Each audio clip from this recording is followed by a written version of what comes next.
মাননীয় স্পিকার,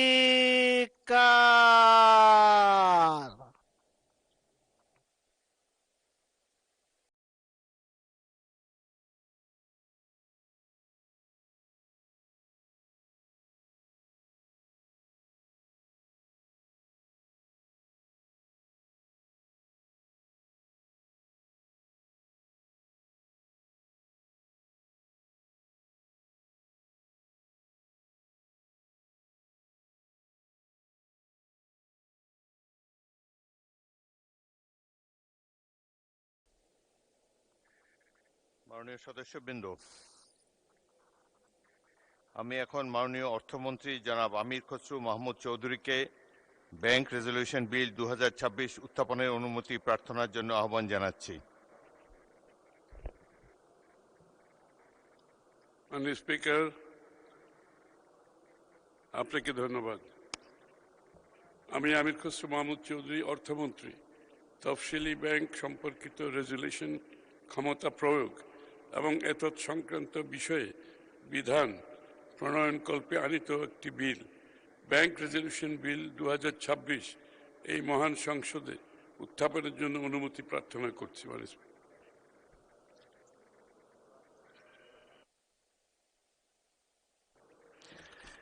মাননীয় সদস্যবৃন্দ, এই বিলে আপত্তি আছে? আপত্তি দিয়েছেন মোহাম্মদ সাইফুল আলম, ঢাকা 12। বক্তব্য রাখুন। মাননীয় স্পিকার, আপনাকে অনেক অনেক ধন্যবাদ। ব্যাংক রেজলিউশন অধ্যাদেশ 2025 সংরক্ষণের পক্ষে আমি কথা বলতে চাচ্ছি। মাননীয় সদস্য, আপনার সময় 10 মিনিট। একটু বাড়াই দিলে খুশি হব। 10 মিনিট ইজ এনাফ টাইম।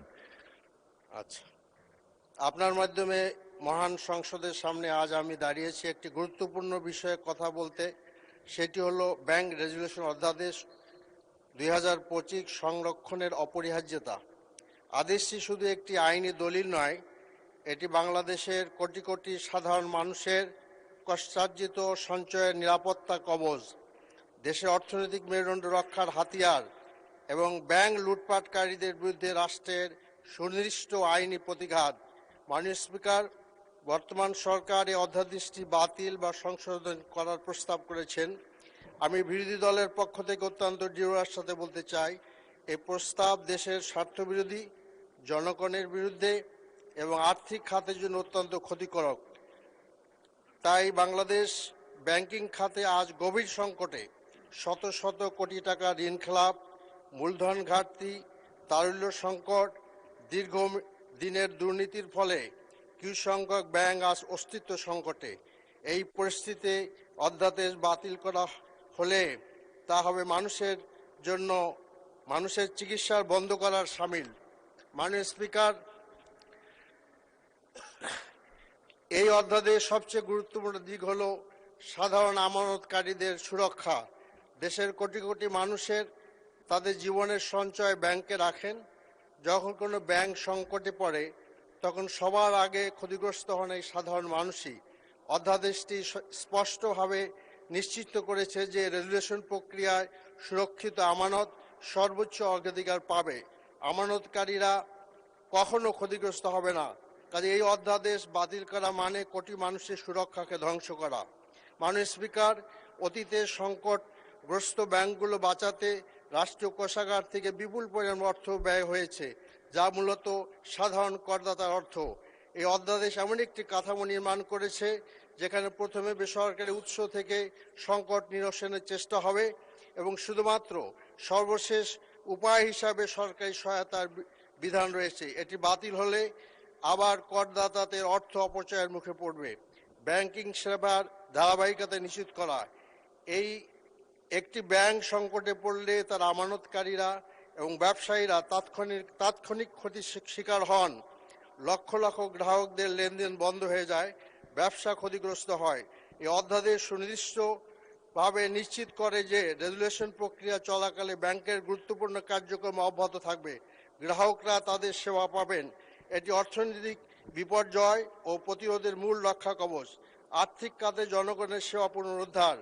বাংলাদেশের ব্যাংকিং খাতে জনগণের আস্থা আজ তলানিতে, কারণ বারবার ব্যাংক কেলেঙ্কারি, লুটপাট ও সংকটে পড়েও কার্যকর কোনো আইনি ব্যবস্থা ছিল না। এই অধ্যাদেশ স্বচ্ছ, পূর্ব ঘোষিত আইনসম্মত রেজুলেশন প্রক্রিয়া তৈরি করে, সেই আস্থা পুনরুদ্ধারের পথ প্রশস্ত করে। এটি বাতিল করলে সেই বিশ্বাসের সামান্য যা অবশিষ্ট ছিল মাননীয় স্পিকার, তাও ধ্বংস হয়ে যাবে। মাননীয় স্পিকার, এতদিন বাংলাদেশের ব্যাংক সংকট মোকাবিলার কোনো সুনির্দিষ্ট আইনি কাঠামো ছিল না। ব্যাংক ডুবতে থাকতো এবং কেন্দ্রীয় ব্যাংক হাত পা বেঁধে বসে থাকতো। এই অধ্যাদেশ বাংলাদেশ ব্যাংককে সুস্পষ্ট আইনি ক্ষমতা দিয়েছে।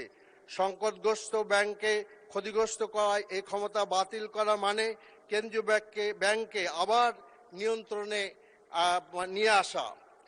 যখন কোনো ব্যাংকের পরিচালনা পর্ষদ ব্যর্থ হয়, দুর্নীতি অব্যবস্থাপনায় ব্যাংক ডুবানো হয়, তখন দ্রুত একজন যোগ্য শাসক নিয়োগ দিয়ে ব্যাংককে রক্ষা করার ব্যবস্থায় অধ্যাদেশ রয়েছে। প্রশাসকের স্পষ্ট দায়িত্ব এবং ক্ষমতা, জবাবদিহিতার বিধান নিশ্চিত করা হয়েছে। পুরো পৃথিবীতে এই পদ্ধতি সফলভাবে ব্যবহৃত হয়েছে। মাননীয় স্পিকার, ব্রিজ ব্যাংকগুলো সংকটগ্রস্ত ব্যাংকের ভালো সম্পদ, গুরুত্বপূর্ণ সেবা রক্ষা করে একটি নতুন ব্যাংকে হস্তান্তরের বিশ্বমানের কৌশল। এতে ব্যাংকের ভালো অংশটুকু, সংকটে পড়া ব্যাংকের ভালো অংশটুকু টিকিয়ে রাখা যায়, গ্রাহকরা সেবা পেতে থাকেন এবং ব্যাংক ব্যবস্থার বিপর্যয় এড়ানো যায়। এই অধ্যাদেশ এই ক্ষমতা বাংলাদেশ ব্যাংককে দিয়েছে, যা আগে কখনো ছিল না। একটি দুর্বল ব্যাংক থেকে তার সুস্থ সম্পদ একটি শক্তিশালী ব্যাংকে হস্তান্তরের মাধ্যমে আমানতকারীদের রক্ষা করা এবং ঋণ গ্রহীতাদের সেবা নিশ্চিত করা আধুনিক ব্যাংকিং ব্যবস্থার অন্যতম মূলনীতি। এই অধ্যাদেশ সুস্পষ্ট আইনি কাঠামোতে এই ক্ষমতা নিশ্চিত করেছে এবং কে কত পাবেন তার অগ্রাধিকার ক্রম নির্ধারণ করেছে। মাননীয় স্পিকার, এতদিন ব্যাংক ডুবলে সাধারণ করদাতা এবং আমানতকারীরা ক্ষতি বহন করতেন, অথচ ব্যাংকের মালিক ও উচ্চ পর্যায়ের মালিকের বিনিয়োগকারীরা সুরক্ষা থাকতেন। এই অধ্যাদেশ বলে, আগে শেয়ার হোল্ডারদের ক্ষতি বহন করবেন, তারপর অন্যান্য পাওনাদাররা। সাধারণ আমানতকারীরা সবার শেষে সবচেয়ে বেশি সুরক্ষিত থাকবেন। এটি ন্যায় বিচারের নীতি। মাননীয় স্পিকার, বাংলাদেশ ব্যাংকিং খাতের সংকটের মূল কারণ হল একটি ক্ষুদ্র গোষ্ঠীর দ্বারা বিপুল পরিমাণ অর্থের প্রতারণামূলক আত্মসাৎ ও লুণ্ঠন। এই অধ্যাদেশ দ্বারা ৭৭ থেকে ৮২ পর্যন্ত সুনির্দিষ্টভাবে বলা হয়েছে যে যারা প্রতারণামূলকভাবে ব্যাংকের সম্পদ ব্যবহার করবেন তাদের দায়ী ব্যক্তিদের চিহ্নিত করা হবে, তাদের বিরুদ্ধে ব্যবস্থা নেওয়া হবে, সম্পদ ফেরত দিতে বাধ্য করা হবে। মাননীয় স্পিকার, শুধু শাস্তি দেওয়া নয়, লুণ্ঠিত অর্থ ফেরত আনাও জরুরি।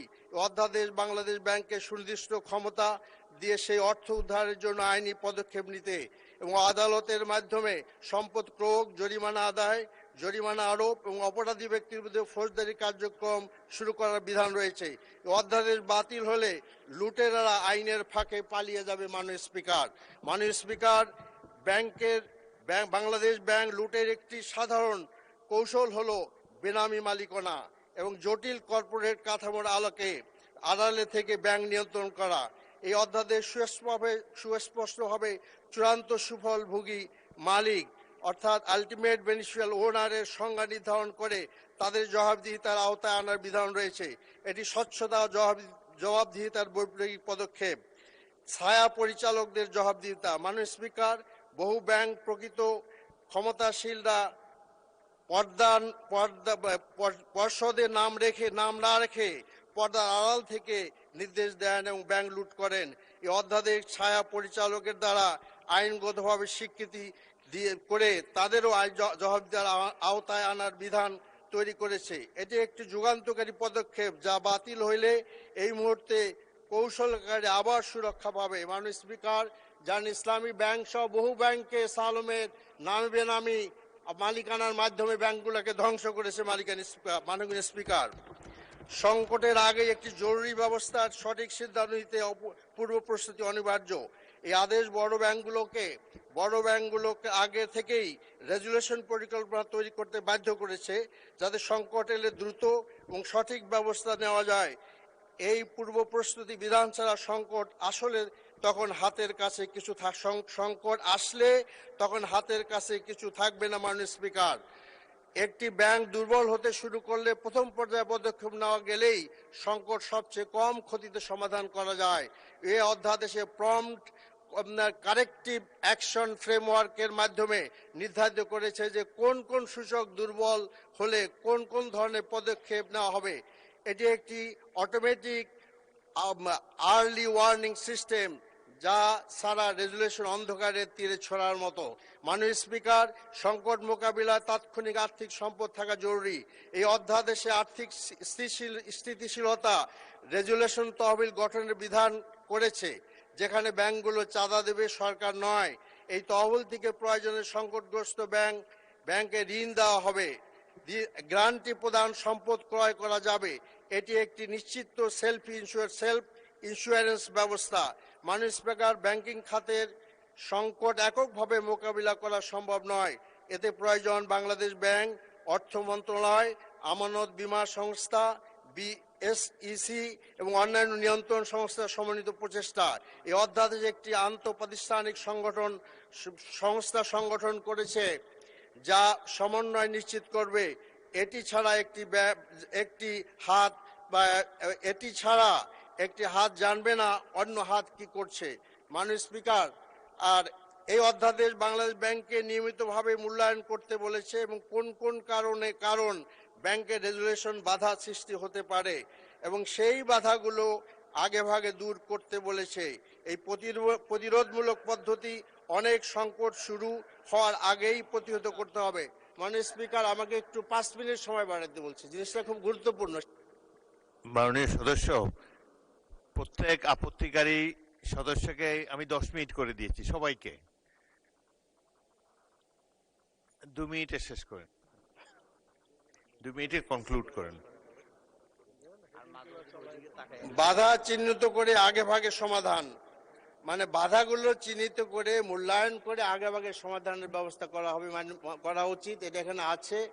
এটা যদি যাতে করে সংকট প্রতিহত করা যায়। আমি একটু হেডিংগুলো পড়ছি। মাননীয় স্পিকার, এরপর আইনগত ন্যায্যতা মূলনীতি। মাননীয় স্পিকার, এই অধ্যাদেশ অত্যন্ত গুরুত্বপূর্ণ নীতি নিশ্চিত করেছে। রেজুলেশন প্রক্রিয়ায় কোন পাওনাদার বা আমানতকারী যদি স্বাভাবিক অবসান যত পেতেন তার চেয়ে কম পান, তাহলে সরকারি তহবিল থেকে ক্ষতিপূরণ দেওয়া হয়, এটি নিশ্চিত করা হয়েছে। মাননীয় স্পিকার, এরপরে হলো যে সাময়িক স্থগিতাদেশ সংকট নিরসন। সংকটের সময় দাবির স্রোত বন্ধ না করলে ব্যাংক বাঁচানো সম্ভব নয়। কাজে এমন ব্যবস্থা থাকা দরকার, কাজে আস্তে আস্তে যাতে আমানতকারীকে দেওয়া যায়, তাহলে সমস্যা দেখা দিবে। মাননীয় স্পিকার, বিচারিক তত্ত্বাবধান ও আইনের শাসন নিশ্চিত করা। পদ্ধতিগত ঝুঁকি প্রতিরোধ একটি ব্যাংকের সংকট ছাড়ানোর থেকে রক্ষা করে। বিদেশি বিনিয়োগ আকর্ষণে আইনি কাঠামো তৈরি করা, কারণ এরকম অবস্থা হলে বিদেশির বিনিয়োগকারীরা আমাদের এখানে আসবে না, যেটা ইসলামী ব্যাংকের ক্ষেত্রে হয়েছে। মাননীয় স্পিকার, আন্তর্জাতিক মানদণ্ড অনুসরণ করা। এরপরে যেটা বলে সরকারের বাতিলের যুক্তি খণ্ডন, অসামঞ্জস্যতাপূর্ণ যুক্তি খণ্ডন। মাননীয় স্পিকার, আরও পরামর্শ দরকার। এই যুক্তি গ্রহণযোগ্য নয়। রাষ্ট্রপতি আদেশ বাতিল সাংগঠনিক প্রশ্ন এবং আন্তঃসীমা রেজুলেশন, বৈশ্বিক ব্যাংকিং সংকট মোকাবিলা, ব্যাংকিং খাতে দীর্ঘমেয়াদী সংস্কার ভবিষ্যতের জন্য ভিত্তি। তো মাননীয় স্পিকার, আমি তো মোটামুটি বললাম, তো আমি ইনশাল্লাহ এটা আপনার মাধ্যমে জমা দেব। আমি মনে করি যে এই গুরুত্বপূর্ণ বিষয়টা জনমতে যাচাইয়ের জন্য পেশ করা হোক, যে দেশের মানুষ এবং আমানতকারীরা। ধন্যবাদ মাননীয় সদস্য। মাননীয় অর্থমন্ত্রী এ বিষয়ে একটি সংক্ষিপ্ত বিবৃতি প্রদান করতে পারেন। মাননীয় স্পিকার, আপনাকে ধন্যবাদ। সংসদ সদস্যকেও ধন্যবাদ। একটা কথা পরিষ্কারভাবে বলা দরকার, সেটা হচ্ছে বিএনপির আর্থিক খাতে যে ভাবনা এবং নীতিমালা, সেটা খুবই পরিষ্কার। আর্থিক খাতে শৃঙ্খলা, স্থিতিশীলতা, গুড গভর্নেন্স, এই তিনটা হচ্ছে বিএনপির আর্থিক খাত পরিচালনার ক্ষেত্রে আমাদের সুপ্রতিষ্ঠিত দলীয় নীতি। যে জন্য আপনি লক্ষ্য করবেন বিগত দিনে বিএনপি যতবারই সরকারি ছিল, আর্থিক খাতে শৃঙ্খলা সবসময় ছিল, স্থিতিশীলতা ছিল, গুড গভর্নেন্স ছিল, কোনো ধরনের সমস্যা হয় নাই। বিগত দিনে যে কথাগুলি মাননীয় সংসদ সদস্য বলেছেন, ওনার সাথে আমি একমত, এই ঘটনাগুলো ঘটেছে। সুতরাং আমরা আমাদের যে ভাবনা চিন্তায় দর্শনের পরিপ্রেক্ষিতে আপনাকে নিশ্চিতভাবে বলতে চাই, আমাদের সেই প্রিন্সিপাল থেকে আমরা এতটুকু সরব না। তবে আপনি যে বিষয়গুলো তুলেছেন তার কিছু কিছু যে এটার এই সংশোধিত আকারে যেভাবে আসছে, কেন করা হয়েছে, এটা আমি একটু তুলে ধরছি।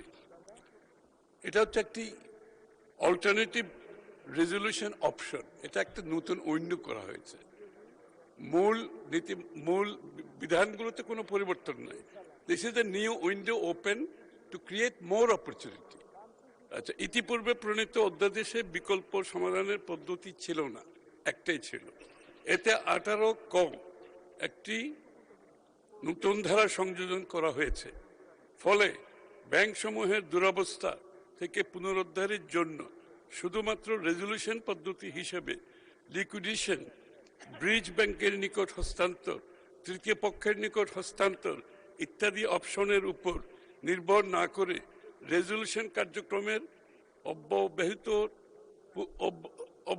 অব্যবহিত পূর্বের শেয়ার ধারকগণ বা উপযুক্ত বিনিয়োগকারীদের মাধ্যমে সম্পদ দায় পুনর্ধারণ ও ধারণের সুযোগ সৃষ্টি হয়েছে। এখানে কিন্তু অপশন ইজ ওপেন। এখানে যে আগের যারা শেয়ার হলো তাদের জন্য না, it is open for everybody. এবং এটা কেন করা হয়েছে আমি একটু বিস্তারিত একটু বললে আপনার বুঝতে সুবিধা হবে। সরকারের আর্থিক দায় কমানো। আপনারা জানেন ইতিমধ্যে সরকার কিন্তু এখানে 80,000 কোটি টাকা বিনিয়োগ করেছে, আরো প্রায় 1 লক্ষ কোটি টাকার প্রয়োজন হবে। এটা একটা সাধারণ সময়েও, নর্মাল টাইমেও কোনো সরকারের পক্ষে এত বড় একটা অ্যামাউন্ট বহন করা সম্ভব নয়। তার উপর তো বর্তমান অর্থনৈতিক প্রেক্ষাপট, আন্তর্জাতিক যুদ্ধ ইত্যাদি দিয়ে যে বিষয় সামনে চলে আসছে, আরো 1 লক্ষ কোটি টাকার মাধ্যমে এটাকে এগিয়ে নিয়ে যাওয়া সম্ভব না। এজন্য আবেদনকারীদের দ্বারা মূলধন পুনঃস্থাপন, দায় পরিশোধ এবং পূর্বে প্রাপ্ত সহায়তা ফেরত প্রদানের বাধ্যবাধকতা থাকায় সরকার বা আমানত সুরক্ষা তহবিলের উপর আর্থিক চাপ হ্রাস পাবে। আমানতকারীদের আস্থা বৃদ্ধি, ব্যাংকের সম্পদ দায় পুনর্গঠন এবং দ্রুত কার্যক্রম চালুর মাধ্যমে আমানতকারীদের অর্থ ফেরত পাওয়ার সম্ভাবনার সৃষ্টি হবে। ফলে সার্বিকভাবে ব্যাংকিং খাতে আস্থা পুনঃপ্রতিষ্ঠায় সহায়ক হবে। নির্দোষ সাধারণ শেয়ার হোল্ডারদের সুরক্ষা। ব্যাংকের অব্যবস্থাপনা ও দুর্বলতার জন্য সকল শেয়ার হোল্ডার দায়ী নন। বিশেষত ক্ষুদ্র ও সাধারণ বিনিয়োগকারীরা ব্যবস্থাপনায় সরাসরি সম্পৃক্ত থাকেন না। এই প্রেক্ষিতে মালিকানা পুনর্বহালের সুযোগ প্রদান করলে নির্দোষ সাধারণ শেয়ার হোল্ডারদের আর্থিক স্বার্থ পুনরুদ্ধারের সুযোগ সৃষ্টি হবে, যা ন্যায্যতা, ইকুইটি ও বিনিয়োগ সুরক্ষার দৃষ্টিকোণ থেকে গুরুত্বপূর্ণ। বিনিয়োগকারীদের আস্থা বৃদ্ধি। শেয়ার হোল্ডারদের পুনরুদ্ধারের নীতি সুযোগ সৃষ্টি তৈরি হলে এটি পুঁজিবাজারে বিনিয়োগকারীদের আস্থা বৃদ্ধি করতে সহায়ক হবে এবং ভবিষ্যতে ব্যাংকিং খাতে বিনিয়োগে উৎসাহ যোগাবে। বাজার ভিত্তিক সমাধান, মার্কেট বেস সলিউশন। সরকারি হস্তক্ষেপের পরিবর্তে বেসরকারি উদ্যোগ ও পুঁজি সংযোজনের মাধ্যমে সমস্যার সমাধান করায় প্রতিযোগিতার সুযোগ তৈরি হবে, যা একটি বাজার ভিত্তিক ও টেকসই পদ্ধতি হিসেবে বিবেচিত হবে। সম্পদের মূল্য সংরক্ষণ। লিকুইডেশনের ক্ষেত্রে সম্পদের মূল্য কমে যাওয়ার ঝুঁকি থাকে, যে কোনো লিকুইডেশনের ক্ষেত্রে। এই ধারার মাধ্যমে ব্যাংক সমূহকে সচল রেখে পুনর্গঠন করলে সম্পদের প্রকৃত অর্থনৈতিক মূল্য সংরক্ষণ করা সম্ভব। কর্মসংস্থান ও অর্থনৈতিক কার্যক্রম বজায় রাখা। ব্যাংক সচল থাকলে কর্মচারীদের চাকরি সংশ্লিষ্ট অর্থনৈতিক কার্যক্রম অব্যাহত থাকবে, যা সামাজিক ও অর্থনৈতিক স্থিতিশীলতা বজায় রাখতে সহায়ক হবে। মাননীয় স্পিকার, আমার মনে হয় আমার এতটুকু বক্তব্য। আমার মনে হয় এরপরে যদি আমি ধন্যবাদ করার সুযোগ পাই। ধন্যবাদ মাননীয় মন্ত্রী। অনুরোধ করছি। সংসদের সামনে প্রশ্ন হচ্ছে ব্যাংক রেজলিউশন বিল 2026 উত্থাপনের অনুমতি প্রদান করা হোক। যারা এই প্রস্তাবের পক্ষে আছেন তারা হ্যাঁ বলুন, যারা এই প্রস্তাবের বিপক্ষে আছেন তারা না বলুন। আমার মনে হয় হ্যাঁ জয়যুক্ত হয়েছে, হ্যাঁ জয়যুক্ত হয়েছে, হ্যাঁ জয়যুক্ত হয়েছে। অতএব বিলটি উত্থাপনের অনুমতি দেওয়া হলো। মাননীয় মন্ত্রী, আপনি বিলটি উত্থাপন করুন।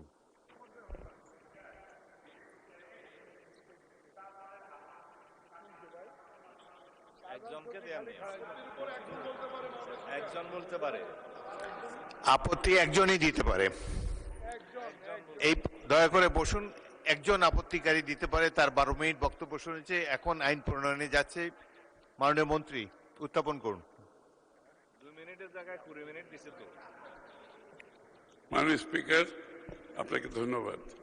আমি আমির খসরু মাহমুদ চৌধুরী, অর্থমন্ত্রী, তফসিলি ব্যাংক সম্পর্কিত রেজলিউশন ক্ষমতা প্রয়োগ ও এতৎ সংক্রান্ত বিষয়ে বিধান প্রণয়নকল্পে আনিত একটি বিল, ব্যাংক রেজলিউশন বিল 2026, এই মহান সংসদে উত্থাপনের জন্য অনুমতি প্রার্থনা করছি। ধন্যবাদ মাননীয় স্পিকার। মাননীয় মন্ত্রী, আপনি বিলটি উত্থাপন করুন। ধন্যবাদ মাননীয় স্পিকার। আমি আমির খসরু মাহমুদ চৌধুরী, অর্থমন্ত্রী, তফসিলি ব্যাংক সম্পর্কিত রেজলিউশন ক্ষমতা প্রয়োগ এবং এতৎ সংক্রান্ত বিষয়ে বিধান প্রণয়নকল্পে আনিত একটি বিল, ব্যাংক রেজলিউশন বিল 2026, এই মহান সংসদে উত্থাপন করছি। আপনাকে ধন্যবাদ মাননীয় স্পিকার। ব্যাংক রেজলিউশন বিল 2026 সংসদে উত্থাপিত হলো। আমি এখন অর্থমন্ত্রী আমির খসরু মাহমুদ চৌধুরীকে সংসদে উত্থাপিত আকারে ব্যাংক রেজলিউশন বিল 2026 অবিলম্বে বিবেচনার প্রস্তাব উত্থাপনের আহ্বান জানাচ্ছি। ধন্যবাদ মাননীয় স্পিকার। আমি আমির খসরু মাহমুদ চৌধুরী, অর্থমন্ত্রী, প্রস্তাব করছি যে তফসিলি ব্যাংক সম্পর্কিত রেজলিউশন ক্ষমতা প্রয়োগ এবং এতৎ সংক্রান্ত বিষয়ে বিধান প্রণয়নকল্পে আনিত বিলটি, ব্যাংক রেজলিউশন বিল 2026, মহান সংসদে অবিলম্বে বিবেচনার জন্য গ্রহণ করা হোক। ধন্যবাদ মাননীয় স্পিকার। সংসদের সামনে প্রশ্ন হচ্ছে সংসদে উত্থাপিত আকারে ব্যাংক রেজলিউশন বিল 2026 অবিলম্বে বিবেচনার জন্য গ্রহণ করা হোক। যারা এই প্রস্তাবের পক্ষে আছেন তারা হ্যাঁ বলুন, যারা এই প্রস্তাবের বিপক্ষে আছেন তারা না বলুন। আমার মনে হয় হ্যাঁ জয়যুক্ত হয়েছে, হ্যাঁ জয়যুক্ত হয়েছে, হ্যাঁ জয়যুক্ত হয়েছে। অতএব সংসদে উত্থাপিত আকারে ব্যাংক রেজলিউশন বিল 2026 অবিলম্বে বিবেচনার জন্য গৃহীত হলো। মাননীয় সদস্যবৃন্দ, বিলটির উপর দফাওয়ারি কোনো সংশোধনী নেই। আমি এখন বিলের দফাগুলো সংসদে পেশ করছি। সংসদের সামনে প্রশ্ন হচ্ছে বিলের দফা 2, 3, 4, 5, 6, 7, 8, 9, 10, 11, 12, 13, 14, 15, 16, 17, 18, 19, 20, 21, 22, 23, 24, 25, 26, 27, 28, 29, 30, 31, 32, 33, 34, 35, 36, 37, 38, 39, 40, 41, 42, 43, 44, 45, 46, 47, 48, 49, 50, 51, 52, 53, 54, 55, 56, 57, 58, 59, 60, 61, 62, 63, 64, 65, 66, 67, 68, 69, 70, 71, 72, 73, 74 ও 75 এই বিলের অংশ হিসাবে গ্রহণ করা হোক। যারা এই প্রস্তাবের পক্ষে আছেন তারা হ্যাঁ বলুন, যারা এই প্রস্তাবের বিপক্ষে আছেন তারা না বলুন। আমার মনে হয় হ্যাঁ জয়যুক্ত হয়েছে, হ্যাঁ জয়যুক্ত হয়েছে, হ্যাঁ জয়যুক্ত হয়েছে। অতএব বিলের দফা 2, 3, 4, 5, 6, 7, 8, 9, 10, 11, 12, 13, 14, 15, 16, 17, 18, 19, 20, 21, 22, 23, 24, 25, 26, 27, 28, 29, 30, 31, 32, 33, 34, 35, 36, 37, 38, 39, 40, 41, 42, 43, 44, 45, 46, 47, 48, 49, 50, 51, 52, 53, 54, 55, 56, 57, 58, 59, 60, 61, 62, 63, 64, 65, 66, 67, 68, 69, 70, 71, 72, 73, 74 ও 75 এই বিলের অংশ হিসাবে গৃহীত হলো। বিলের এক দফা, বলবৎকরণ দফা, প্রস্তাবনা, প্রয়োগ ও প্রবর্তন এবং শিরোনামা এই বিলের অংশ হিসাবে গ্রহণ করা হোক। যারা এই প্রস্তাবের পক্ষে আছেন তারা হাঁ বলুন। যারা এই প্রস্তাবের বিপক্ষে আছেন তারা না বলুন। আমার মনে হয় হাঁ জয়যুক্ত হয়েছে, হাঁ জয়যুক্ত হয়েছে, হাঁ জয়যুক্ত হয়েছে। অতএব বিলের এক দফা, বলবৎকরণ দফা, প্রস্তাবনা, প্রয়োগ ও প্রবর্তন এবং শিরোনামা এই বিলের অংশ হিসাবে গৃহীত হল। মাননীয় অর্থমন্ত্রী, আপনি বিলটি পাশ করার প্রস্তাব উত্থাপন করতে পারেন। ধন্যবাদ মাননীয় স্পিকার। আমি আমির খসরু মাহমুদ চৌধুরী, অর্থমন্ত্রী, প্রস্তাব করছি যে তফসিলি ব্যাংক সম্পর্কিত রেজলিউশন ক্ষমতা প্রয়োগ এবং এতৎ সংক্রান্ত বিষয়ে বিধান প্রণয়নকল্পে আনিত বিলটি ব্যাংক রেজলিউশন বিল 2026 মহান সংসদে উত্থাপিত আকারে পাশ করা হোক। ধন্যবাদ মাননীয় স্পিকার। সংসদের সামনে প্রশ্ন হচ্ছে, সংসদে উত্থাপিত আকারে ব্যাংক রেজলিউশন বিল 2026 পাশ করা হোক। যারা এই প্রস্তাবের পক্ষে আছেন তারা হাঁ বলুন। যারা এই প্রস্তাবের বিপক্ষে আছেন তারা না বলুন। আমার মনে হয় হাঁ জয়যুক্ত হয়েছে, হাঁ জয়যুক্ত হয়েছে, হাঁ জয়যুক্ত হয়েছে। অতএব সংসদে উত্থাপিত আকারে ব্যাংক রেজলিউশন বিল 2026 পাশ হলো।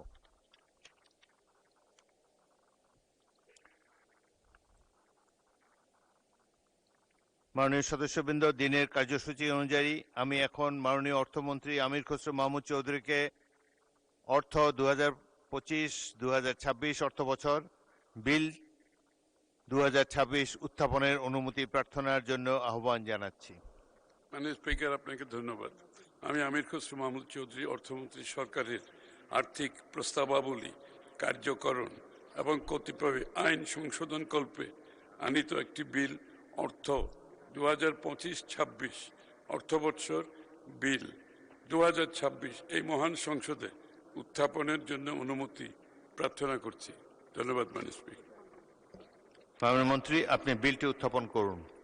ধন্যবাদ মাননীয় স্পিকার। আমি আমির খসরু মাহমুদ চৌধুরী, অর্থমন্ত্রী, সরকারের আর্থিক প্রস্তাবাবলী কার্যকরণ ও কতিপয় আইন সংশোধনকল্পে আনিত একটি বিল অর্থ 2025-26 অর্থবৎসর বিল 2026 এই মহান সংসদে উত্থাপন করছি। অর্থ 2025-2026 অর্থবছর বিল 2026 সংসদে উত্থাপিত হলো।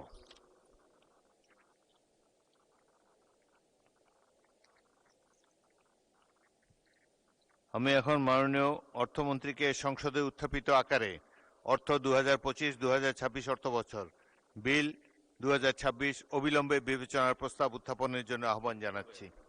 মাননীয় স্পিকার, আপনাকে ধন্যবাদ। আমি আমির খসরু মাহমুদ চৌধুরী, অর্থমন্ত্রী, প্রস্তাব করছি যে সরকারের আর্থিক প্রস্তাবাবলী কার্যকরণ এবং কতিপয় আইন সংশোধনকল্পে আনিত বিলটি অর্থ 2025-26 অর্থবৎসর বিল 2026 মহান সংসদে অবিলম্বে বিবেচনার জন্য গ্রহণ করা হোক। সংসদের সামনে প্রশ্ন হচ্ছে, সংসদে উত্থাপিত আকারে অর্থ 2025-2026 অর্থবছর বিল 2026 অবিলম্বে বিবেচনার জন্য গ্রহণ করা হোক।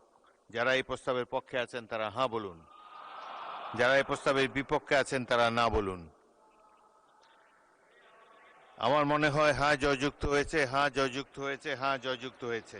অতএব সংসদে উত্থাপিত আকারে অর্থ 2025-2026 অর্থবছর বিল 2026 অবিলম্বে বিবেচনার জন্য গৃহীত হলো।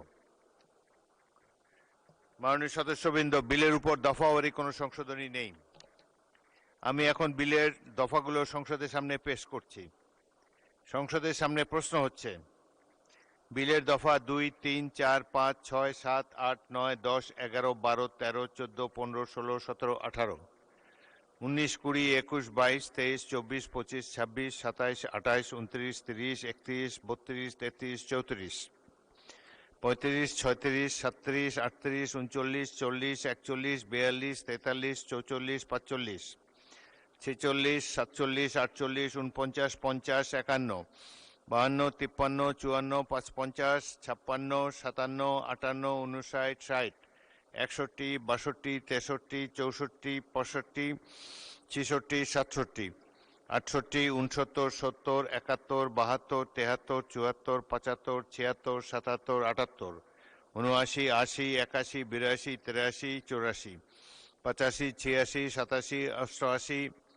88, 89, 90, 91, 92, 93, 94, 95, 96, 97, 98, 99, 100, 101, 102, 103, 104, 105, 106, 107, 108, 109, 110, 111, 112, 113, 114, 115, 116, 117, 118, 119, 120, 121, 122, 123, 124, 125, 126, 127, 128, 129, 130, 131, 132, 133, 134, 135, 136, 137, 138, 139, 140,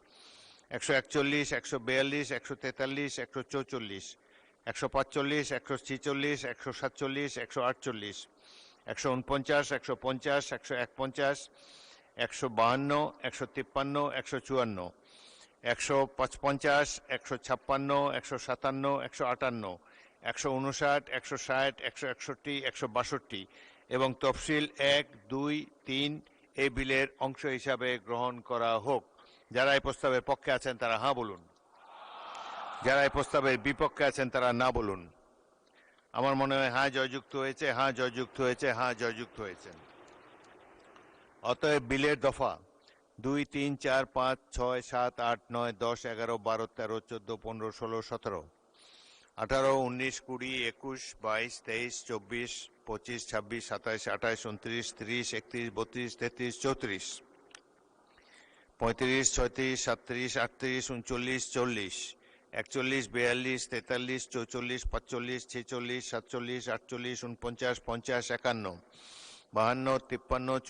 50, 51, 52, 53, 54, 55, 56, 57, 58, 59, 60, 61, 62, 63, 64, 65, 66, 67, 68, 70, 71, 72, 73, 74, 75, 76, 77, 78, 79, 80, 81, 82, 83, 84, 85, 86, 87, 89,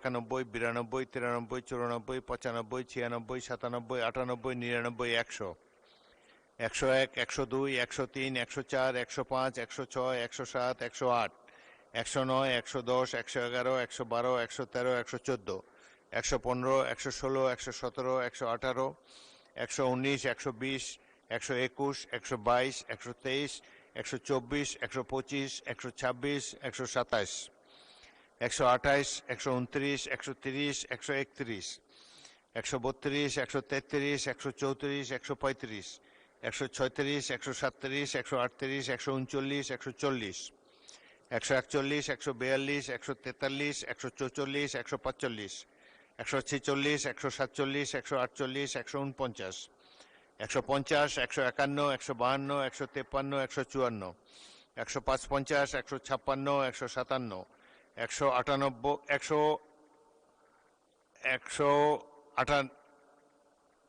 158, 158, 159, 160, 161, 162 এবং তফসিল 1, 2 ও 3 এই বিলের অংশ হিসাবে গৃহীত হলো।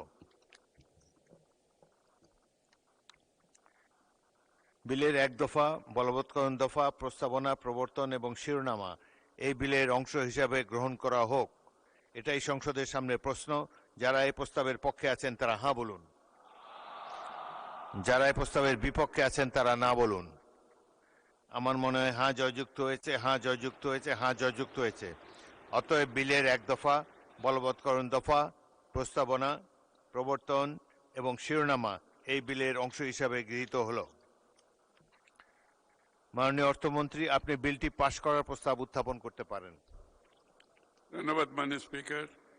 আমি আমির খসরু মাহমুদ চৌধুরী অর্থমন্ত্রী প্রস্তাব করছি যে সরকারের আর্থিক প্রস্তাবাবলী কার্যকরণ এবং কতিপয় আইন সংশোধন কল্পে আনিত বিলটি অর্থ 2025-26 অর্থবর্ষর বিল 2026 মহান সংসদে উত্থাপিত আকারে পাশ করা হোক। ধন্যবাদ মাননীয় স্পিকার। সংসদের সামনে প্রশ্ন হচ্ছে, সংসদে উত্থাপিত আকারে অর্থ 2025-2026 অর্থবছর বিল 2026 পাশ করা হোক। যারা এই প্রস্তাবের পক্ষে আছেন তারা হাঁ বলুন, যারা এই প্রস্তাবের বিপক্ষে আছেন তারা না বলুন। আমার মনে হয় হাঁ জয়যুক্ত হয়েছে, হাঁ জয়যুক্ত হয়েছে, হাঁ জয়যুক্ত হয়েছে। অতএব সংসদে উত্থাপিত আকারে অর্থ 2025-2026 অর্থবছর বিল 2026 সর্বসম্মতিক্রমে পাশ হলো।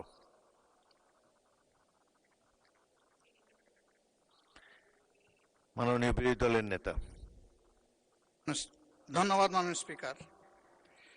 আমরা কার্য উপদেষ্টা কমিটির দ্বিতীয় বৈঠকে অনুরোধ করেছিলাম দুটো জিনিস। একটা হলো 133টা অধ্যাদেশের সবগুলা এখানে আসবে। 2 নম্বর ছিল যে এমনিতে 3 দিন আগে আমাদেরকে ডকুমেন্টসগুলো দেওয়ার কথা। সমস্যা বাস্তবতা সবগুলা কনসিডার করে বলা হয়েছিল মিনিমাম 1 দিন আগে দেওয়া হবে, এনশিওর করা হবে। তা আমি তো অর্থনীতির ছাত্র না, যার কারণে এতগুলা ডকুমেন্টস এইখানে টেবিলে আসার পরে আমাদেরকে দেওয়া হয়েছে। একদিকে সংসদ চলছে, আরেকদিকে ডকুমেন্টগুলো এখানে রেখে দেওয়া হয়েছে। যেহেতু দুর্বল ছাত্র, এই জন্য কিছুই বুঝতে পারি নাই। এখন উপরে হাত তুলবো না নিচে নামাবো এটাও বুঝতে পারি না। এখন যদি সংসদ সদস্য হিসাবে কিছু না বুঝে হা বলি, এইটা হবে অপরাধ। যদি না বুঝে নাও বলি, এইটাও হবে অপরাধ। এই জন্য আমরা চুপ থেকেছি মাননীয় স্পিকার। আমাদের অবস্থান এখন তাই। আমি জানি না এখানে বিজ্ঞ সরকারি দলের সম্মানিত সদস্যবৃন্দ যারা আছেন তারা হয়তো সবাই অর্থনীতির ছাত্র এবং খুবই স্মার্ট, খুবই ট্যালেন্টেড স্টুডেন্ট ছিলেন, যার কারণে কাগজ দেখা মাত্র ভিতরে কি আছে তারা হয়তো এটা বুঝে ফেলেছেন। আমরা বুঝতে পারি নাই মাননীয় স্পিকার, এটা আমাদের অক্ষমতা। এখন আমরা কি করব, আমাদেরকে একটু পরামর্শ দেন।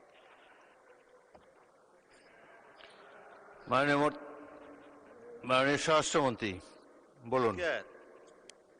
মানে স্পিকার, সংসদের কার্য উপদেষ্টা কমিটি এই সমস্ত কর্ম নির্ধারণ করেছে। বিশেষ কমিটি যেটা আপনি করে দিয়েছেন এই আইনগুলো পর্যালোচনা করার জন্য সংসদে বিশেষ এই কমিটিতে আমাদের মাননীয় সদস্য জয়নাল আবদিন সাহেব সভাপতি ছিলেন। বিরোধী দলের পক্ষ থেকে বেশ কয়েকজন সদস্য ছিলেন, আইনমন্ত্রী সহ সবাই এটা আলোচনা পর্যালোচনা করে যে সকল অধ্যাদেশগুলো সর্বসম্মতিক্রমে অ্যাজ ইট ইজ পাশ করার জন্য ডিসাইডেড হয়েছে, তার মধ্যে এই বিলটাও ছিল, অর্থ বিল সহ অন্যান্য। তো আর কিছু বিল নোট অফ ডিসেন্ট ছিল, আলোচনার দাবি রেখেছিলেন বিরোধী দলীয় সদস্যগণ। সেটি ইতিমধ্যে আপনি 2 মিনিটের জায়গায় 10 মিনিট 15 মিনিট যেভাবে আপনি উপযুক্ত মনে করেছেন আলোচনার জন্য দিয়েছেন। তা এখন যদি এই পর্যায়ে বিল পাশ হয়ে যাওয়ার পরে যদি বলে আমি কিছু বুঝিলাম না, এটা মাননীয় স্পিকার দুঃখজনক। যদি আপত্তি দিতেই হতো উত্থাপনের পর, তারপরে সেকেন্ড রিডিং এ বিবেচনার সময়। তো সেই জন্য আমি ধন্যবাদ জানাই মাননীয় বিরোধী দলীয় নেতাকে, মাননীয় সকল বিরোধী দলীয় সংসদ সদস্যদের, যে আপনারা যথেষ্ট সহযোগিতা করেছেন। হাও বুঝে দিয়েছেন, নাও বুঝে দিয়েছেন। এই অপরিসীম সহযোগিতার জন্য সরকারি দলের পক্ষ থেকে আপনাদেরকে ধন্যবাদ জানাচ্ছি। রফিকুল ইসলাম খান বলুন।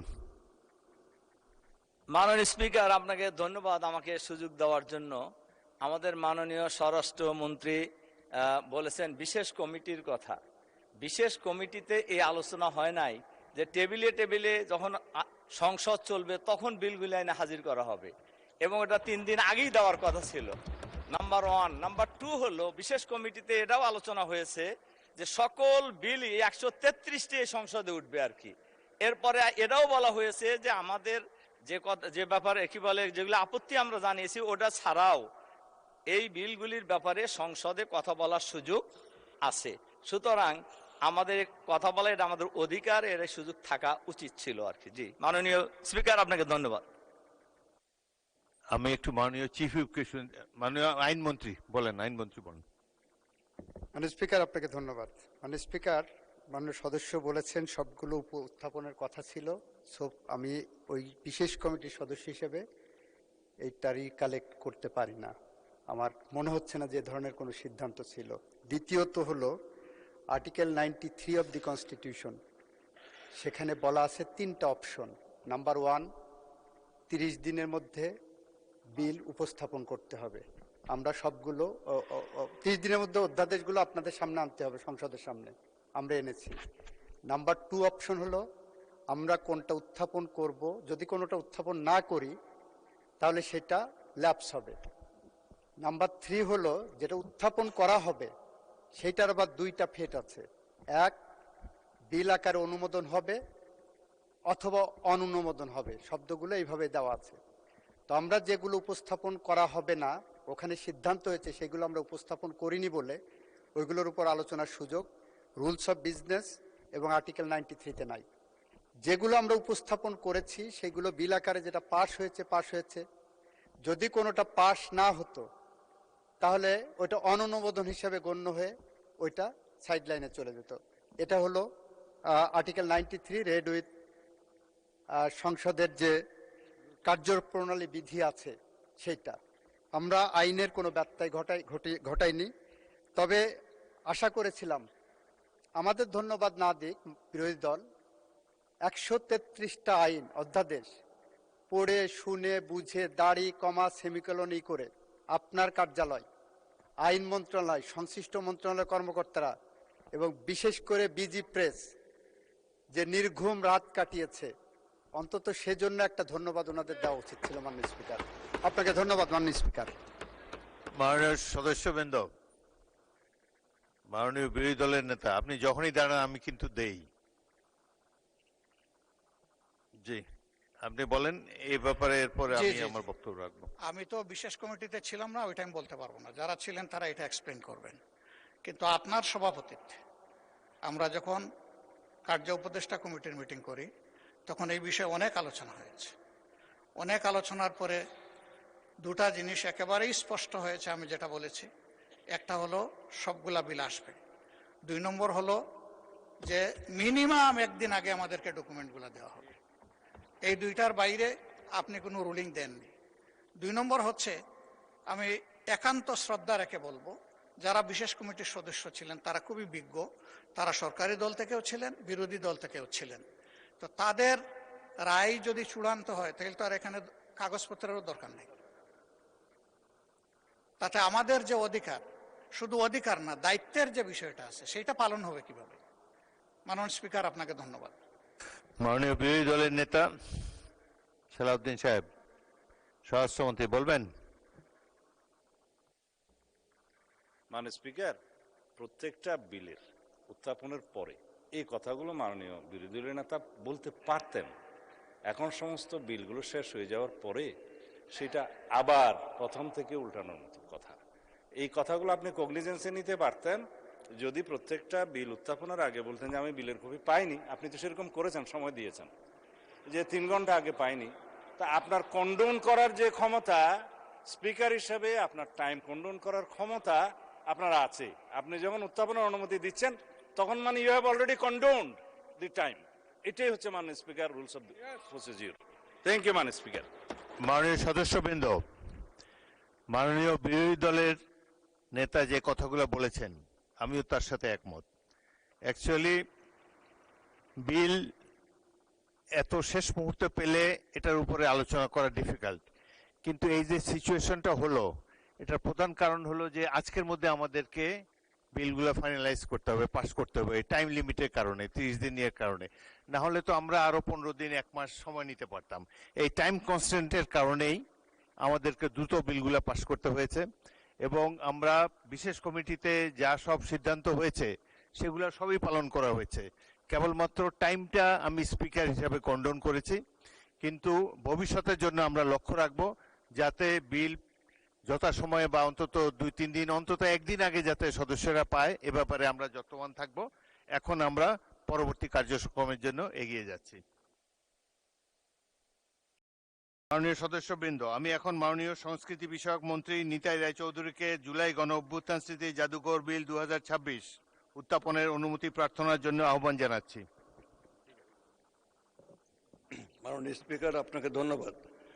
মাননীয় স্পিকার, আমি নিতাই রায়চৌধুরী, সংস্কৃতি বিষয়ক মন্ত্রী, 2024 সালের জুলাই আগস্ট মাসের গণ অভ্যুত্থান ও স্বৈরাচার বিরোধী আন্দোলনের ইতিহাস, নিদর্শন ও দালিলিক সংরক্ষণ, গবেষণা ও প্রদর্শনের জন্য জুলাই গণ অভ্যুত্থান স্মৃতি জাদুঘর প্রতিষ্ঠা ও পরিচালনার উদ্দেশ্যে আনিত একটি বিল, জুলাই গণ অভ্যুত্থান স্মৃতি জাদুঘর বিল 2026 উত্থাপনের জন্য অনুমতি প্রার্থনা করছি। মাননীয় মন্ত্রী, আপনি বিলটি উত্থাপন করুন।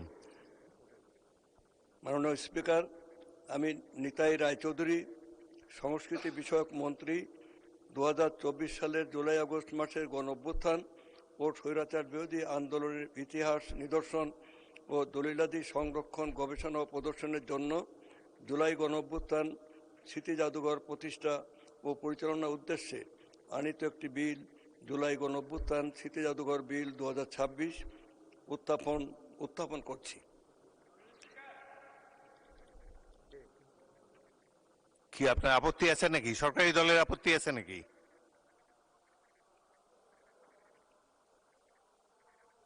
পরে পরে পরে একটু অপেক্ষা করুন, আমরা বিল পাস করার স্টেজ, এইটা কথা বলার টাইম নেই এখন। জুলাই গণ অভ্যুত্থান স্মৃতি জাদুঘর বিল 2026 সংসদে উত্থাপিত হলো।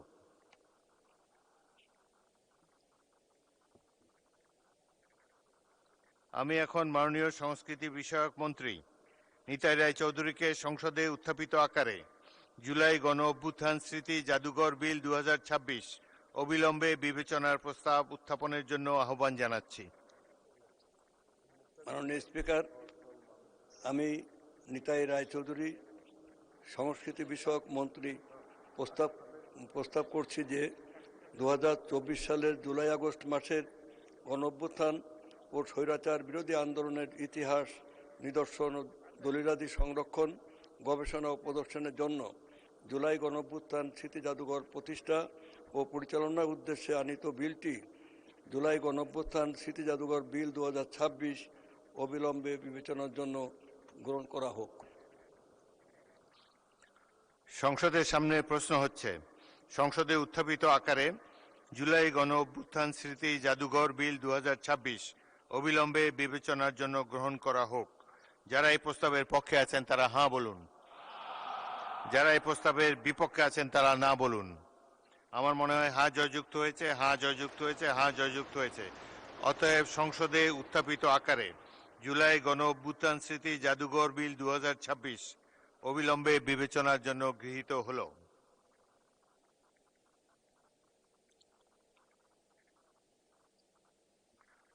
আমি এখন বিলের দফাগুলো সংসদের সামনে পেশ করছি। সংসদে কে দিছে? কে ওই যে দাঁড়িয়ে ছিল? সরি।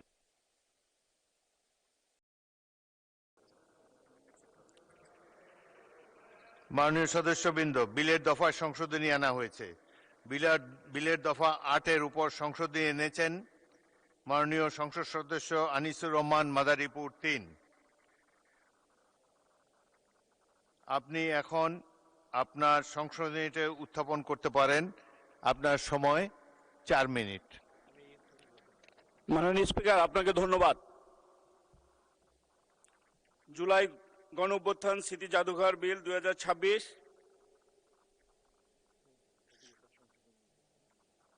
আমি এই সংশোধনী, মাননীয় সদস্য, আপনি 3টি সংশোধনী দিয়েছেন, 6 মিনিট বলেন। এই জুলাই আন্দোলন এই জাতির মুক্তির আন্দোলন। 17 বছর ফ্যাসিস্টদের বিরুদ্ধে যুদ্ধ করে শত শত গুম হওয়া সহযোদ্ধা, শহীদ হওয়া আমাদের সেই সহযোদ্ধা এবং সর্বশেষ ছাত্র জনতার আন্দোলন শহীদ হওয়া সেই ভাইদের সাথে, তাদের স্মৃতির সাথে আমাদের অস্তিত্ব রয়েছে। মাননীয় স্পিকার, এই জুলাই আন্দোলনে আমি গুলিবিদ্ধ হয়েছিল, আমার ডান হাতে গুলি লেগেছিল, আমার শরীরে এখনো ফ্যাসিস্টদের বুলেট বিদ্যমান। আমরা রাজপথে থেকে এই ফ্যাসিস্টদের বিদায় করার জন্য সেই দিন মৃত্যুকে উপেক্ষা করে রাজপথে ছাত্রদের সাথে যুদ্ধ চালিয়ে গিয়েছিলাম। আমি সেই স্মৃতি বিজড়িত আমাদের জুলাই গণঅভ্যুত্থান স্মৃতি জাদুঘরের 8 দফার 3টি সংশোধনী দিয়েছি।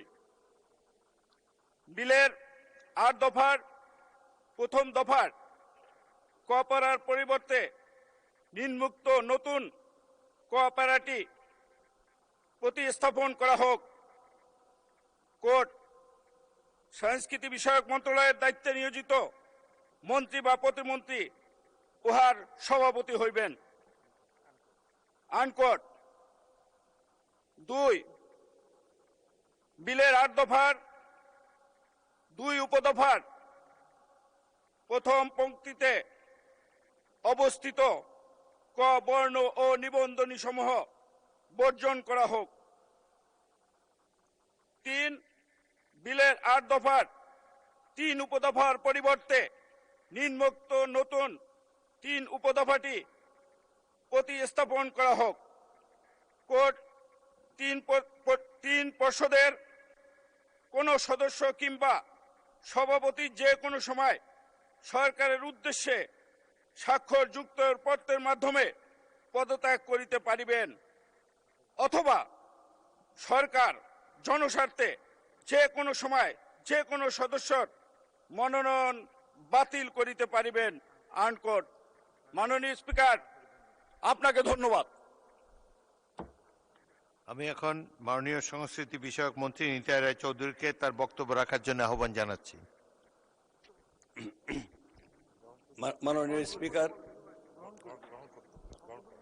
জুলাই গণঅভ্যুত্থান আমাদের দেশের ইতিহাসে রক্তের লিখিত এই মহাকাব্যিক ব্যঞ্জনা সম্পন্ন যে অভ্যুত্থান, এটা আমাদের সবারই স্মৃতিতে চির জাগরুক হয়ে থাকবে।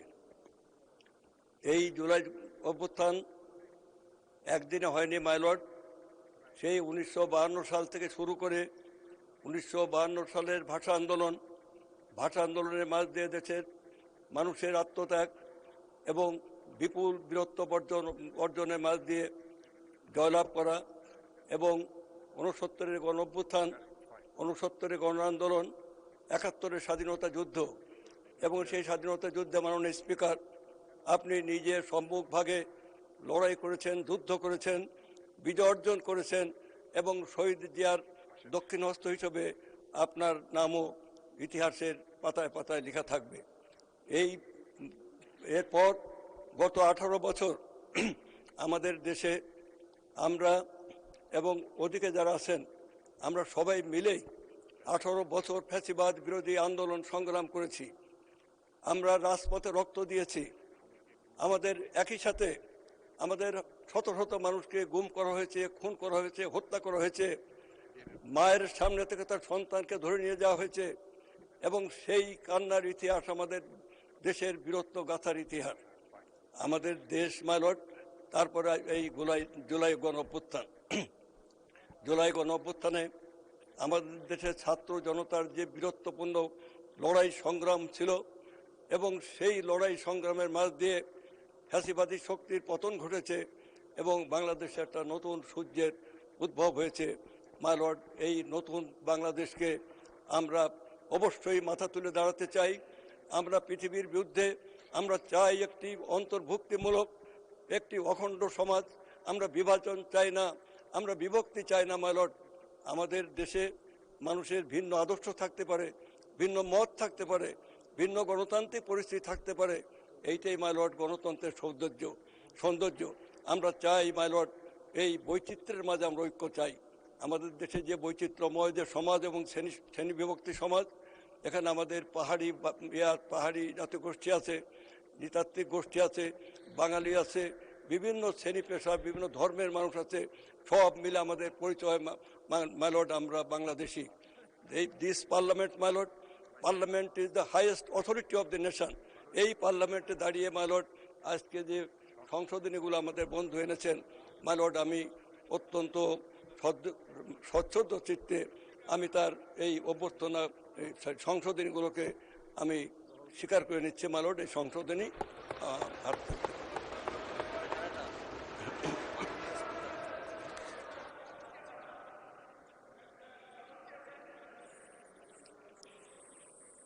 এই পর্যায়ে তো আপনার লিখিত কোনো আপত্তি দেন নাই, তো এখন মৌখিক আপত্তি দেওয়া যাবে না।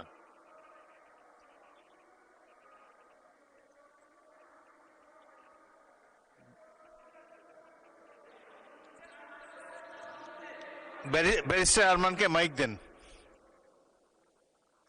Mr. Speaker, জুলাই যে মিউজিয়ামটা রয়েছে এর সাথে জুলাইয়ের ইতিহাস, ভুক্তভোগীর ইতিহাস এবং আমাদের শহীদদের ইতিহাস না, আপনি সংশোধনী সম্পর্কে বলেন, ইতিহাস বলেন না। আমাদেরকে দেওয়া হয়নি, আমরা যাচাই বাছাই করতে পারি নাই। সুতরাং আমরা যাচাই বাছাই না করে এই ব্যাপারে আমরা মত দিতে পারছি না। আমাদের প্রস্তাব যেভাবে আমাদের দেশে স্থাপিত করা হয়েছিল সেভাবে পাশ করা হোক। পরবর্তী জুলাই যোদ্ধা, জুলাই শহীদ সবার সাথে আলোচনা করে সংশোধনীটা আনা হোক, এটাই আমার প্রস্তাব। মাননীয় সদস্যবৃন্দ, আমি এখন বিলের সংশোধনীগুলো ভোটে দিচ্ছি। সংসদের সামনে প্রশ্ন হচ্ছে, মাননীয় সদস্য জনাব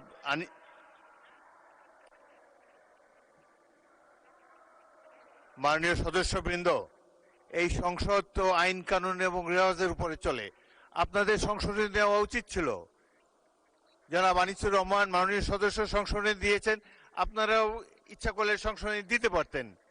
এখন আইন প্রণয়ন স্টেজে থার্ড রিডিং এর সময় এই সময়ের সংশোধনী ছাড়া, লিখিত সংশোধনী ছাড়া, উত্থাপন করা ছাড়া এখন এগুলো বিবেচনা করতে পারছি না বলে আমি দুঃখিত। আমাকে এখন মাননীয় চিফ হুইপ বলুন। মাননীয় স্পিকার, মাননীয় বিরোধী দলের বন্ধুদের বলবো, 3টে সংশোধনী এসছে। আমি আপনাদের আপনি শোনেন, আগে শোনেন, তারপরে আবার কথা বলি, তারপরে আপনার যদি কোনো বক্তব্য থাকে বলবেন। আপনি শোনেন, সংশোধনী হয়েছে এখানে সরকার কর্তৃক নিজে 8-এর 1-এর ক, আপনার কাইন্ডলি দেখেন, বসে দেখেন, আপনি বসে তো অসুবিধা নেই, বসে। 8-এর 1-এর ক লেখা আছে, সরকার কর্তৃক নির্ধারিত শর্তে নিযুক্ত শিক্ষা, ইতিহাস, সাহিত্য, সংস্কৃতি ইত্যাদি মানসিক ব্যক্তিগণ এটা সভাপতি হবেন। সেখানে সংশোধনী এসছে এই সংস্কৃতি বিষয়ের মন্ত্রণালয়ের দায়িত্ব নিয়োজিত মন্ত্রী, যেহেতু মন্ত্রী আছে অথচ কেউ নাই, সেইখানে বাইরে একজন লোক না এসে এই কাজটা যেহেতু মন্ত্রী করবেন, সেই জন্য মন্ত্রী অথবা প্রতিমন্ত্রী এটা দায়িত্বপ্রাপ্ত, মানে সভাপতি দায়িত্ব পালন করবেন। এই একটা সংশোধনী। 1 2 নম্বর একটা সংশোধনী আসছে যে ওইটা দেখবেন 8-এর 3 নম্বর 8 ধারার 3 ধারা, পর্ষদের কোনো সদস্য কিংবা সভাপতি কোনো সময় যে কোনো সময় সরকার উদ্দেশ্যে স্বাক্ষরযুক্ত পত্রে পদত্যাগ করতে পারবেন, এইটুকু লেখা আছে। আচ্ছা, এই কথাটা লেখা আছে। আর এখানে সংযুক্ত করা হয়েছে, অথবা জনস্বার্থে যদি সরকার মনে করেন কেউরে বাদ দিতে হবে, তা বাতিল করা হবে, মানে তাকে বাতিল করা যাবে। 2টা শুনে আমার কথা শুনেন। আর 3 নম্বর হলো যে এইখানে বলা আছে, 2 ধারায় বলা আছে, এর দফা ক, চ, ছ, জ, ঝ এবং ইয়। কতে আছে যে ওই যে সাংস্কৃতিক মন্ত্রণালয়ের যেসব বাইরের লোক এসে সভাপতিত্ব করবেন, সেইখানে যাতে না হয় সেই জন্য ক ধারাটা মন্ত্রণালয় যদি থাকে তা মন্ত্রী এবং প্রতিমন্ত্রী যদি কেউ থাকেন তারাই দায়িত্বটা পালন করবেন। এইটা বাতিল করা হয়েছে, এইটুকু করা হয়েছে, এইটা পরিবর্তনটা এরকম করা হয়েছে যেহেতু সকল মন্ত্রণালয় আপনি একটা কাজ করবে, সেখানে মন্ত্রী যদি দায়িত্বপ্রাপ্ত না থাকে। আচ্ছা 1 মিনিট, আচ্ছা দলীয়করণ, সকল মন্ত্রণালয় তো দল দিয়েই চলছে, কোন মন্ত্রণালয় দলের বাইরে আছে? আচ্ছা সকল মন্ত্রণালয়, আচ্ছা আপনার, আচ্ছা একটা মাননীয় স্পিকার আপনার মাধ্যমে জানাতে চাই, সকল মন্ত্রণালয় একজন মন্ত্রী দিয়ে চলে, সকল মন্ত্রণালয়গুলা। এবং এখানে যদি কোনো প্রতিষ্ঠান করি সেই প্রতিষ্ঠানের স্বায়ত্তশাসিত ইত্যাদি ইত্যাদি সেটা ব্যাপার, কিন্তু মন্ত্রণালয় সিদ্ধান্ত হবে, এক্সিকিউশন হবে মন্ত্রণালয় দিয়া, কাজটা হবে মন্ত্রণালয়, সিদ্ধান্ত নেবে মন্ত্রণালয়। মন্ত্রণালয়ের মন্ত্রী থাকলো না, বাইরে একজন লোক বসলো, শেষ কি সিদ্ধান্ত নেবে? সেইখানে যাতে মন্ত্রী সিদ্ধান্ত নিতে পারে এবং এই জুলাই যোদ্ধাদের ব্যাপারে রিয়েলি সম্মান প্রদর্শন করার জন্য যেসব কাজ তাদের তো মন্ত্রী করতে পারে, করাবার জন্যই কিন্তু মাননীয় এই এই এই মানে কি বলে সংশোধনী আনা হয়েছে। যদি আপনারা বলেন আমরা এই সংশোধনী প্রত্যাহার করে নেব, আপনারা যে কোনো লোকের বাইরে, আচ্ছা কিন্তু কিন্তু আচ্ছা আপনারা বলেন এই যে, আচ্ছা সকল মন্ত্রণালয়, মাননীয় স্পিকার আপনার মাধ্যমে বলছি, সকল মন্ত্রণালয় মন্ত্রী দিয়ে হয়, মন্ত্রী এটার দায়িত্বপ্রাপ্ত থাকেন, এটা তো কোনো মন্ত্রী দায়িত্বপ্রাপ্ত থাকেন এবং মন্ত্রী সিদ্ধান্ত নিয়ে থাকেন।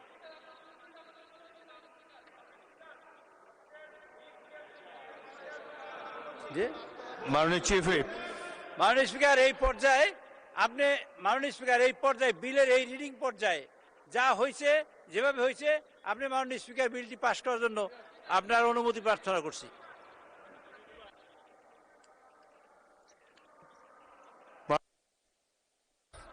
মাননীয় সদস্যবৃন্দ, বিতর্কের একটা স্টেজ আছে সবকিছুতে।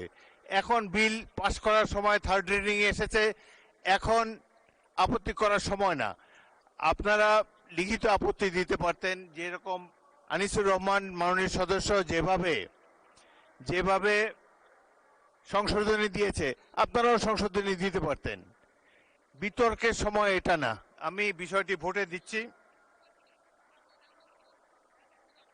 মাননীয় সদস্যবৃন্দ, পাশ করার পরে শুনবো। মাননীয় সদস্যবৃন্দ, আমি এখন বিলের সংশোধনীগুলো ভোটে দিচ্ছি। সংসদের সামনে প্রশ্ন, দয়া করে বসুন।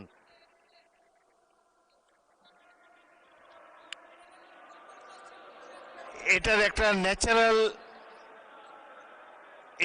ন্যাচারাল ফিনিশ আমরা করি, তারপরে বলেন। আমি এখন বিলের সংশোধনীগুলো ভোটে দিচ্ছি। সংসদের সামনে প্রশ্ন হচ্ছে, মাননীয় সদস্য জনাব আনিসুর রহমান বিলের সংশোধনী তালিকায় 1 এবং 8 দফায় যে সংশোধনী এনেছেন তা গ্রহণ করা হোক। যারা এই প্রস্তাবের পক্ষে আছেন তারা হ্যাঁ বলুন, যারা এই প্রস্তাবের বিপক্ষে আছেন তারা না বলুন। আমার মনে হয় হ্যাঁ জয়যুক্ত হয়েছে, হ্যাঁ জয়যুক্ত হয়েছে, হ্যাঁ জয়যুক্ত হয়েছে। অতএব সংশোধনীগুলো গৃহীত হলো। আমি এখন বিলের দফাগুলো সংসদের সামনে পেশ করছি। আপনাদের কথা পরে শুনবো, এটা বিলটা পাশে।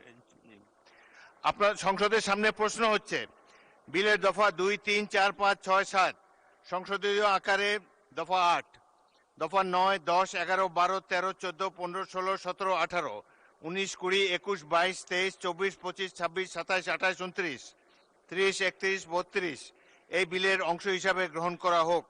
যারা এই প্রস্তাবের পক্ষে আছেন তারা হ্যাঁ বলুন, যারা এই প্রস্তাবের বিপক্ষে আছেন তারা না বলুন। আমার মনে হয় হ্যাঁ জয়যুক্ত হয়েছে, হ্যাঁ জয়যুক্ত হয়েছে, হ্যাঁ জয়যুক্ত হয়েছে। অতএব বিলের দফা 2, 3, 4, 5, 6, 7 সংসদীয় আকারে দফা 8, দফা 9, 10, 11, 12, 13, 14, 15, 16, 17, 18, 19, 20, 21, 22, 23, 24, 25, 26, 27, 28, 29, 30, 31, 32 এই বিলের অংশ হিসাবে গৃহীত হলো। সংসদের সামনে প্রশ্ন হচ্ছে, বিলের 1 দফা বলবৎকরণ দফা প্রস্তাবনা প্রবর্তন এবং শিরোনাম এই বিলের অংশ হিসাবে গ্রহণ করা হোক। যারা এই প্রস্তাবের পক্ষে আছেন তারা হ্যাঁ বলুন, যারা এই প্রস্তাবের বিপক্ষে আছেন তারা না বলুন। আমার মনে হয় হ্যাঁ জয়যুক্ত হয়েছে, হ্যাঁ জয়যুক্ত হয়েছে, হ্যাঁ জয়যুক্ত হয়েছে। অতএব বিলের 1 দফা বলবৎকরণ দফা প্রস্তাবনা প্রবর্তন এবং শিরোনাম এই বিলের অংশ হিসাবে গৃহীত হলো। মাননীয় সাংস্কৃতিক বিষয়ক মন্ত্রী জনাব নিতাই রায়চৌধুরী, আপনি বিলটি পাশ করার প্রস্তাব উত্থাপন করতে পারেন।